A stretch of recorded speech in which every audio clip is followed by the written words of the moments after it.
کدوم آموزشگاه تا این وقت درس میده؟ زنمو من به رومی گفته بودم که امروز درس عملی دارم. رومی بهت گفتم نه؟ فراموش کردم که بگم، ببخشید. بازم الان ساعت 3. این ساعت که نگهبان آموزشگاه میره.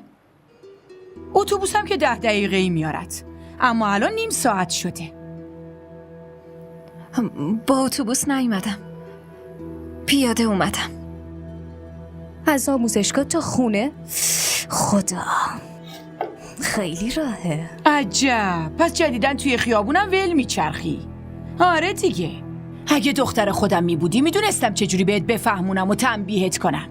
اما جلوی تو اگه سخت نفسم بکشیم مامان بزرگت نفس ما رو قطع میکنه. آفرین دخترم، خیلی عالیه، همینطور باش. نه من پول اتوبوس نداشتم.